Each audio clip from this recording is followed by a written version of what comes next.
好，我是许多，小红书上大家都叫我三多。我是一个女性成长赛道的自媒体博主。这个月初，我回到我的母校复旦大学做了一场演讲。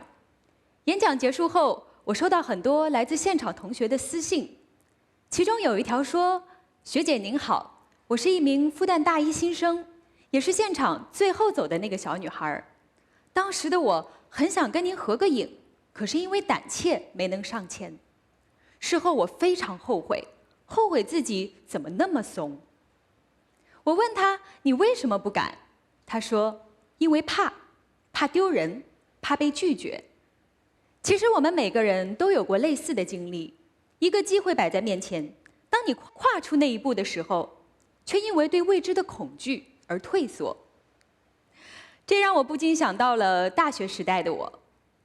记得大二那年暑假，我跟随复旦校合唱团一起去美国巡演，那是我人生第一次出国，好紧张。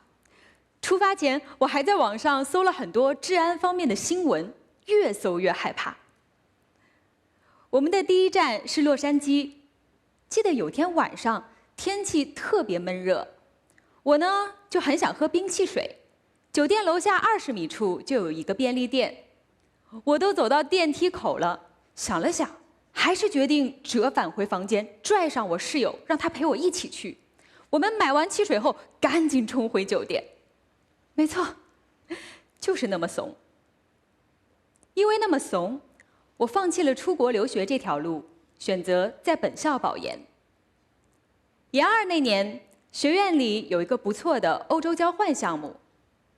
我当时看着班级群里的报名信息，我问自己，这一回的机会我要不要抓住？如果不抓住，等我毕业了，我还会再有出国读书的机会吗？我纠结了3天3夜，终于在报名截止的最后一刻，我冲进辅导员办公室，把报名表塞到了他的手中。就这样，我坐上了上海飞往德国慕尼黑的航班。在飞机上，我看着窗外棉花糖般的云，我突然间觉得先前的恐惧消失了，更多的反而是对未知的期待。也是从那一刻起，命运的齿轮开始转动。在欧洲那一年，我开始尝试独自旅行，捷克、丹麦、奥地利、荷兰、波兰、匈牙利，直到今天，我去过50个国家，欣赏过北极之门的绚烂极光，也目睹过柬埔寨水上渔村的渔民日常。旅途中，我还交到了很多有意思的朋友：巴黎的画家、伦敦的乐手、以色列的医生。是旅行把我从一个连买汽水都需要人陪的小女生，变成了一个不管到哪儿都可以快速适应的人。花盆里长不出苍松，鸟笼里飞不出雄鹰。人嘛，都是怕变动的。与未知的恐惧相比，我们停在原地所带来的舒适感，会让我们觉得很安全。可是这种舒适感，它就如同一个杀手，会扼杀你的成长。长此以往，你的日子将会越过越难，不是因为挑战很大，而是因为你太小。当我开始做一些我感到害怕的、难而正确的事儿时，结果往往都会带给我惊喜。2019年，我开始在小红书上发一些旅行攻略，没发几个月，疫情来了，出不去了，没人看旅行攻略了。那会儿的我在电视台做记者，上下班都会经过南京西路地铁站。有段时间 B 站在搞活动，地铁站内贴满了百搭 UP 主的海报。我每天下班经过那儿，我看到，我就问自己，也许我也可以呢。2020年4月，我在小红书上发布了第一条视频，脚本加剪辑前后后搞了3、4天，发出来2个赞，一个我点的，一个我逼我男朋友点的。看着其他的视频创作者可观的播放量，说不羡慕是假的。但我告诉自己，每个人的花期不同，不必焦虑有人比你提前拥有。在命运为你安排的属于自己的时区里，一切都准时。就这样，我白天上班，晚上回家写脚本、拍视频。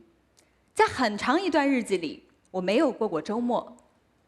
直到有一天，在一条没什么点赞量的视频下面，我收到这样一则留言。他说：“考研的失败让我一蹶不振了很久，直到此刻刷到你的视频，突然间好像有一束光照进了我黑暗的日子。此刻，我想把这句真诚的道谢发给你，让你知道你的分享帮助到了我。”看到这条留言的那一刻，我突然间觉得，一切看似无用的努力，瞬间都有了意义。随着视频的不断更新，类似的留言也越来越多。有网友说，正在摆烂刷手机的我刷到你的视频，我瞬间从床上爬起来，穿好衣服，把今天该干却没干的事儿全都干完。如今在小红书上有100多万人关注了我，有1亿多人看过我的视频。这些分布在世界各个角落素未谋面的姐妹们，她们会在深夜里私信我无处诉说的秘密。她们告诉我，正是看了我的某条视频，她们决定和原生家庭和解，决定结束一段不健康的关系，决定离开家乡闯一闯，决定自己的人生。还有一位粉丝，他在看了我的视频后，决定每个月给自己手写一封信，来记录自己的成长。每次写完呢，他都会私信我，与我分享。现在是12月，他写了整整2年，正好24封。最让我开心的是，他真的能把我视频里分享的学习、工作、自律方法运用到生活中。他还告诉我，他周围所有人对他的评价都是：你简直换了一个人。我从来没有想过，一个视频博主能对他们有这么大的影响。我至今都非常清楚地记得，在拍摄第1条视频的那个下午，我坐在镜头前，内心挣扎了很久。网友不喜欢我怎么办？视频发出来没人看怎么办？被同事同学刷到怎么办？可是此刻的我，非常感谢3年前那个尽管害怕，却依然按下录制键的那个我。我曾在书中看到过一个理论，人的能力可以划分为3个区，最里层是舒适区，最外层是困难区，两者之间是拉伸区。贸然跨到困难区会让自己受挫，始终待在舒适区会让我们停滞，而成长最佳的区域是拉伸区。在这里，我们既有成就又有挑战，进步最快。如果我们能学会在舒适区的边缘努力，我们的舒适区就会不断扩大，而原本的困难区会慢慢变成拉伸区，甚至是舒适区。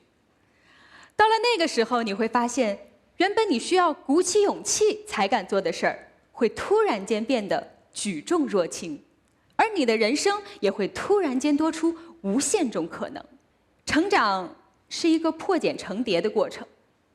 刚开始面对未知，我们一定是恐惧的、不舒适的。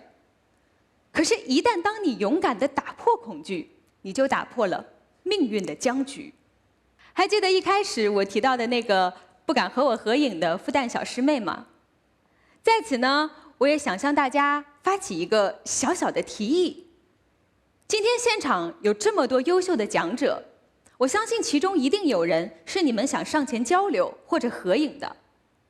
试着迈出那一步吧，也许你会发现，你原本以为很困难的事儿，其实也不过如此。我是3多，谢谢大家。